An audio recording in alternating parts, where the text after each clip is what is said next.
MASC organizou em junho de 2014 a Conferência Internacional sobre Mecanismos de Apoio à Sociedade Civil. O encontro juntou vários mecanismos de apoio à sociedade civil nacionais e internacionais que em 2 dias apresentaram e debateram diversas abordagens e experiências de apoio à sociedade civil, com enfoque para o desenvolvimento de capacidades, monitoria e avaliação e sustentabilidade. A preocupação dos mecanismos consiste na procura de melhores formas para garantir que o apoio direcionado à sociedade civil contribua para o bem-estar dos cidadãos.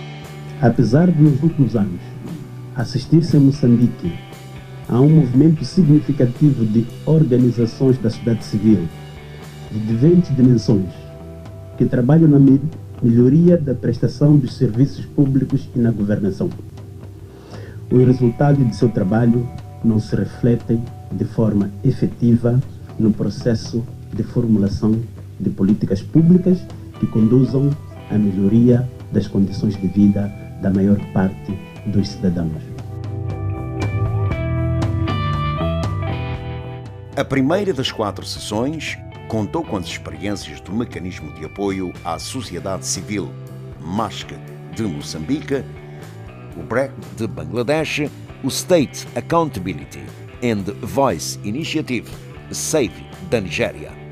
O MASC, organizador do evento, apresentou a experiência acumulada ao longo dos 7 anos em que apostou no fortalecimento e diversificação do engajamento das organizações da sociedade civil para monitoria e advocacia da governação.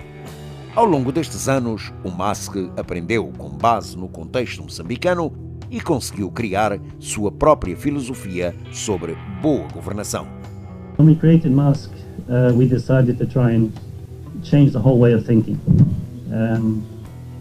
Over the last 10 or 15 years, many of the funding mechanisms have been set in a certain way of thinking in terms of capacity development, which will be done through traditional training, in terms of funding, in terms of not challenging the status quo that always existed. Now the base of MASC is all about good governance, which seems to be something very simple, but in reality it means that when we're working on around the government's programs, we are aware that MASC had to be the example, it had to be the cornerstone, which meant we set 6 months setting up systems procedures. We set up a management committee which holds donors, civil society representatives, members of the management unit, members of COWI, the implementing agent, in order to ensure that there was checks and balances in place from day one. This means that we have 3 monthly meetings with the donors, 3 monthly quarterly reports, yearly audit report, yearly meeting with the grantees, yearly meeting with non-grantees to ensure that everyone's aware of what's being done. So there was no possibility of mismanagement. On the second area, we set up transparent systems and procedures in terms of the way that we did the grant making. And thirdly, we decided that we would transfer this responsibility of good governance to the MASC grantees. Now, that would seem to be something which is quite logical, but in Mozambique we had a scenario where people were saying, well, the organizations are too small, the organizations are still learning, the organizations have good intentions, we can't impose systems and procedures. A primeira grande experiência é da capacitação. Over the last 20 years, we probably spent, I would say, roughly around $100 million in training. And we still don't have a civil society. It's still not trained, but we've been training and training and training and training. The reason is, firstly, we've been training the wrong people. Secondly, we've been training people without giving technical assistance or follow-up. Thirdly, we've been training without giving them the ability to be able to implement what they've learned. And from our own experience, training is a learning by doing, which means that you can train an organization in how to manage funds, but if they never manage a fund, they're not going to grow. You can train an organization in social auditing, in community scorecard, citizen report card, but if they have no way to then implement that on the ground, put it into practice, it's worthless. So what we've done is introduced a mentoring a technical assistance scheme, which means that immediately after the training, the organization goes on the ground and does the implementation. He then has a mentor alongside them during the space of 6 months to 1 year. And then we also use organization as peer-to-peer linkages. The peer-to-peer linkages has proved to be the most effective simply because organizations who have done the same work in the same conditions, in the same context, with the limited resources, are able to transmit to the other organization what is possible, what is not possible. If you have a consultant or a trainer, the tendency is an organization says, well, we can't do that because we don't have the right resources, we don't have access to funds, we don't have access to this, we don't have access to that.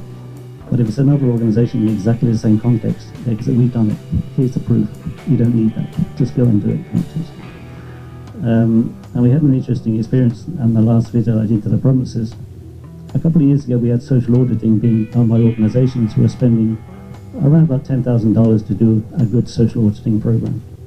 When I was recently in the northern provinces, I came across organizations which are doing social auditing for nothing.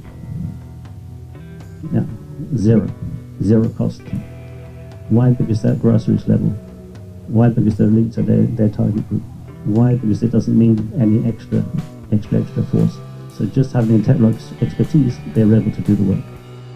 Como garantir a boa gestão de fundos nas organizações de base, sem grandes capacidades para gerir fundos? Many of the grant-making mechanisms start off from a very limited position, in the sense that they have so many checks and balances, so many barriers in place, that they're not able to support the smaller organizations. They're not able to support innovation. They're not able to support new civil society movement. You have to have so many things in place to guarantee the risk management that you end up marginalizing from the very start 50% of your potential target group. So when we began the MASP, we said, okay, let's try and create a system whereby any organization, be it registered or not registered, be it an organization that has systems or procedures or not, be it an organization that's never managed a fund or has managed a fund, be it an organization that is any part of the country, can get access to our funding. When we set up this systems of procedures, we were highly criticized. People just shouted, risk. It's too risky, you're going to lose money, you're going to have corruption, it's impossible. What we did was to set up a system with a very high level of training, technical assistance, mentoring, building in the systems and procedures, building in the foundation before somebody gets a fund. The second thing we did was to have 10 or 20%, which we call the radar approach. The radar approach is different to the GPS. The GPS, we always play with people. The GPS, you have your destiny, and you go until you get to your destiny. Only when you don't get there, you get to the wrong place, you realize that the GPS didn't work. The radar is something which, the radar is always looking for innovative ideas. If there's something happening on the ground, we can move very quickly. Within the space of 24 hours, we can get something done through capacity building, through a provincial seminar, through funding. So it's something which is flexible, it's not set, it's a way that you can adapt to the problems that emerge. O BREC, uma organização para o desenvolvimento que se dedica ao alívio à pobreza através do empoderamento das populações pobres, de modo a induzir mudanças nas suas vidas. O BREC acredita e orienta-se pela ideia de que para criar oportunidades aos mais desfavorecidos é preciso pensar grande.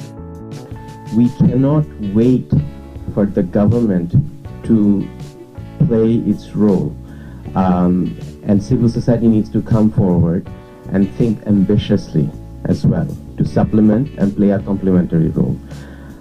So we need to think scale as well. So it's not enough to have a good model that works. It is important to think big and to think in large scale. So our guiding principle, if I can just talk about a few things, is that one is that, of course, the focus always went towards the women, right? Who were the worst affected by poverty. Second one is the organizing the poor is extremely important. It's at the heart of our work. And third is that we act as a catalyst and creating the opportunities and keeping fully in mind that one day we're not going to be there. so that they can, the people who we are working with, they can fend for themselves. Pensar grande implica olhar para o contexto e cumprir o papel do governo e do setor privado, onde estes não se fazem presente. Qual é a abordagem do BREC? A quick example of our development intervention work is that the approach has been, for example, in the agricultural sector. We reach out to the community to first find out the farmers' needs. Then we research based on what we have found. We research based on the improved quality and variety of seeds and environmentally sustainable practices. We field test them, field test the seeds for mass production, right? And then we mass produce and market the seeds. So we don't shy away from staying away from business as well. So I think it's important that when the private sector does not come because of the lack of not enough high margin, it's important to address that market failures. So, and at the same time, we offer credit support to the farmers. I mean, this credit support would not be otherwise available to them, seasonal credit support. And lastly, we basically give the technical assistance to promote efficient farming techniques and proven technologies. So as you can see, the engagement is very, very longer term, and it's very, very comprehensive, and we look at the entire ecosystem. So the overall goal is to stay hungry, to innovate ways to continue helping communities build themselves bit by bit. This is just one sector we talked about. In the other sectors, there are similar approach. So one thing we often realize is that people rooted to poverty is because of the denied access to the economic system. And to gain access to the economic system, they need to be empowered, right? So we provide our clients with access to vital resources, such as education, health, finance, and to help them gain access to the economic system. The gap always remains that when you actually start looking at the value chain, you would see that this market intervention, because the government cannot provide the resources, private sector cannot come in because of lack of profit. So there was a need for us to also set up these various social enterprises. So when you, as a good example of that is our dairy company, that a lot of people actually didn't become entrepreneurs after getting microfinance. They bought small things. In a rural economy where there's nothing, they basically buy poultry, they basically buy cow. So when they produce milk, so when suddenly in the same village, a lot of people are buying cows, suddenly there's an oversupply of milk. What do they do with the milk? Milk is something you cannot store, so you need to sell those milk. So we actually had to create an entire supply chain so that milk that gets produced in the rural areas actually gets sold in the urban market where there's shortage of milk. So typically it's the role of the private sector, but the private sector wasn't there, and then so we had to step in. And then over the years, then it actually, initially it was subsidized, but over the years then it became profitable for us as well. Qual é a abordagem para garantir a participação e o engajamento das comunidades? And I think we often hear this argument that BRAC is actually just doing service delivery. How is it listening to the voices of the people? And I think that's an important argument to address, because the other argument we often hear is that this is the role of the government, and what BRAC is playing the role of the government, and what's the responsibility of the government? Are we kind of absolving the government of its responsibilities? I think it's an extremely important argument, but what we have seen in our approach is that oftentimes talking about governance and oftentimes talking about the voices of the people, it's not often good enough, because when the people are struggling to get their basic needs, they are less likely to listen to you, they're less likely to be organized when they cannot themselves are basically not being able to get the very, very, very basic needs like access to finance, education, and health. They're struggling. So it's important to address those needs and organize the poor along in those needs, and basically then and slowly empower them to basically ask for their rights, and The model that we have is basically the community, we call them Polli Samaj, the rural-based society. There's small groups of women coming together and basically meeting every week. It started with microfinance, but now people are less likely to gather together just for financing. So they get together and they hear from people. They have formed an extremely powerful network. For me, this is a critical thing to say as far as this area of potential in the process of citizens and government working together, how that can be built. Because for me, this is a key lesson or an observation to make. I think without the government coming into the process, then I'm not quite sure what citizens are doing. We try to do is engage in a much more sort of low, so instead of megaphone advocacy, we engage in very relationship building focus and very low-key advocacy. And interestingly, what happens as a result is that because our network is around the country, on the grassroots level, there is very fantastic synergy between the government staff that are operating on a lower tier of the government and also with our BRAC staff. So on some of the newer programs, we are building some of the things that linkages very sort of how should I say, actively and very precisely, specifically. Just to give you one example, so the new maternal health program that we are actually running on the urban side, where we basically see our work is almost a linkage, creating linkages so that the poor people who otherwise would not have access to basic services can have basic services and get the basic services from the government rather than getting it from us. So that means that having the discussions beforehand with the government, creating focal points. So the new mothers actually, when there are an emergency, they can go to the hospital. There's a referral system that we have built into the program, where there's a dedicated person in the hospital who's going to be responsible that anytime a new mother comes in, they get a phone call, and then because of the pre-existing understanding with the government administrators in the hospital, the linkages work, that new mother actually gets some priority in her emergency services. O programa SAVI da Nigéria trabalha em 10 estados daquele país, no apoio a grupos da sociedade civil, instituições do Estado, órgãos de comunicação social e órgãos estatais de representantes das assembleias eleitas para estarem informadas e tornarem-se agentes credíveis da voz dos cidadãos e da prestação de contas. A organização usa uma abordagem de parceria facilitada, destinada a equipas do Estado e apoio voltado para processos de mudanças conduzidos localmente. A state team, in each of our states we have a state team of about 3 or 4 professional staff and then support staff. Their job is to facilitate locally driven processes of change. Those state teams take responsibility for kind of analysing their context. We have an extended inception period in each state. So the state teams themselves do political economy analysis. They, on the basis of that, draw together partnerships to work on issues that are seen to have traction both with the state government and with citizens.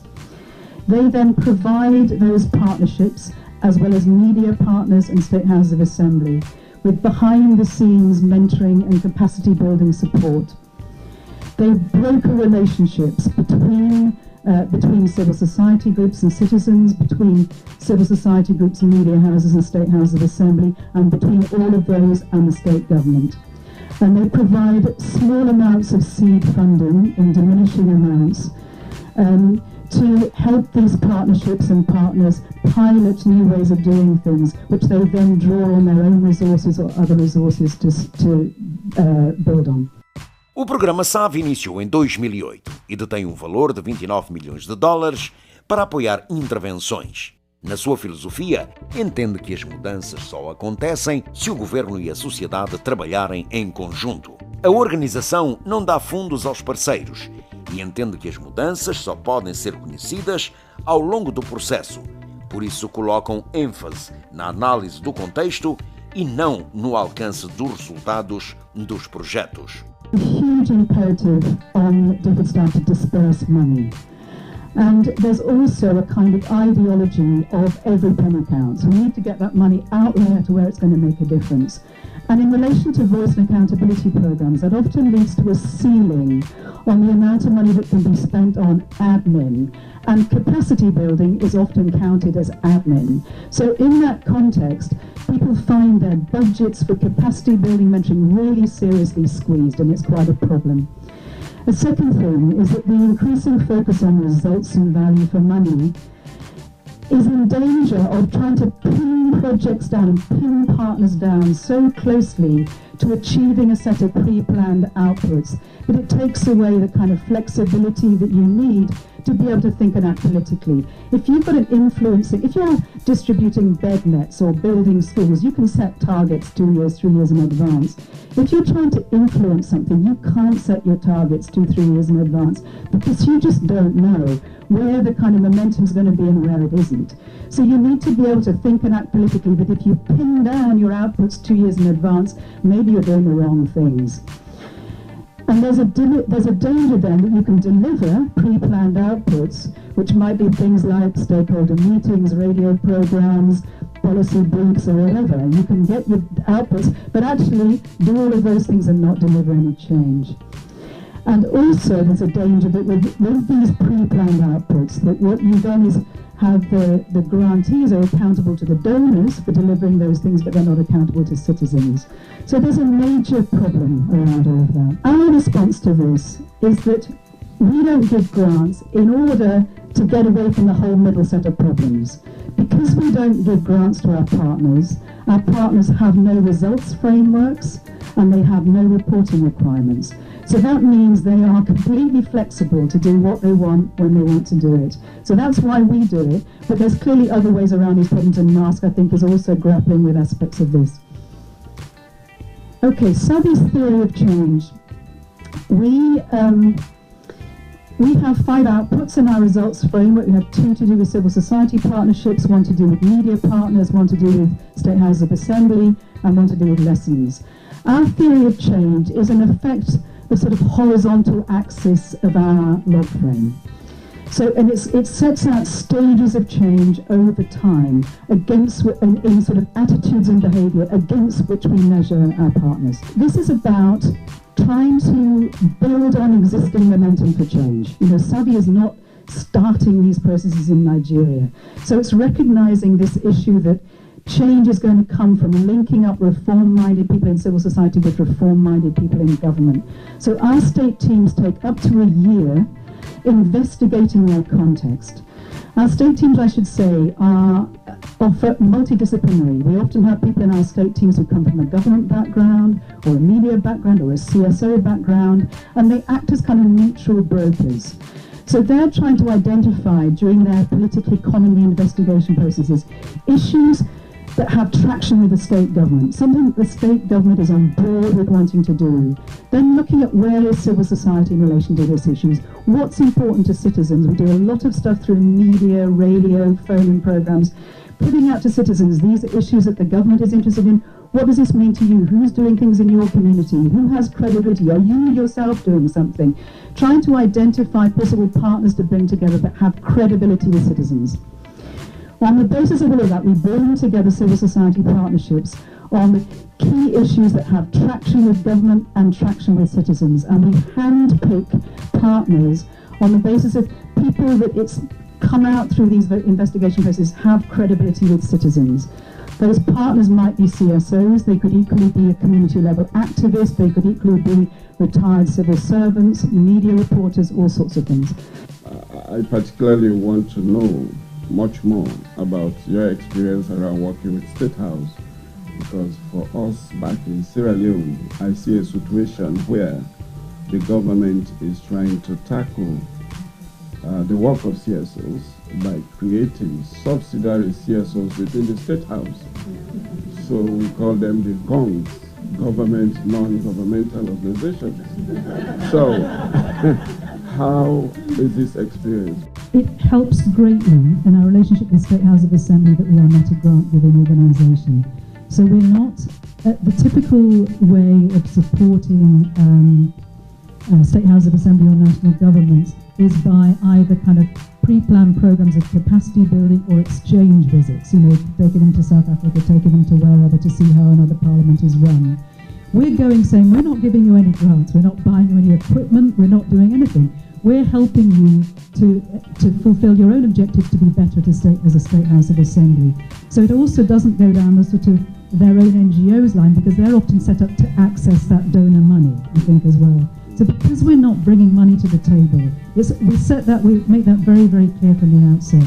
And the start of our relationship with State House of Assembly, as with our media partners, as with civil society, is through a kind of organisational self-assessment capacity building process, which we take State House of Assembly members through this organisational capacity assessment of their own capacities over a facilitated 2-3 day period, where they're looking at their own capacities in relation to all sorts of aspects of their internal functioning, their external functioning, their relationships with government, their relationship with citizens, and scoring themselves on a range of qualitative criteria, which actually link to our theory of change, so it helps our monitoring.